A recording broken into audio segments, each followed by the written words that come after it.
బీసీలపై CM Jagan కు ప్రేముంటే ఆయన Pulivendula seat ని వారికి ఇవ్వాలన్న చంద్రబాబు వ్యాఖ్యలకి వైసీపీ కౌంటర్ ఇచ్చింది. పంట నష్టం విషయంలో చంద్రబాబు తీరు వింతగా ఉందని విమర్శించింది. అంటే ఎంత బ్రహ్మాండ వీళ్ళకు 5 మంది దళితులను ట్రాన్స్ఫర్ చేశాడు. అందులో 3 మంత్రులు, 2 మంత్రులు దళితులు, ఒక బీసీ మంత్రి, ఇంకో పక్కన 3 బీసీ ఎమ్మెల్యేలు. అందరినీ ట్రాన్స్ఫర్ చేసి మళ్ళీ గెలిపించేస్తాడంట, 170 మంది గెలిపించేస్తాడంట.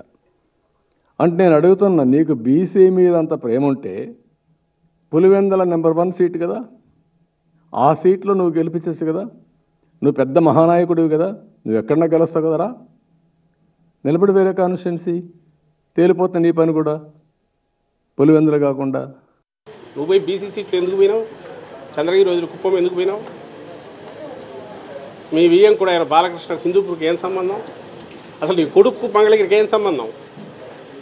మరి ఒక బీసీ సీట్లో పోయి నువ్వెందుకు పోయినావు?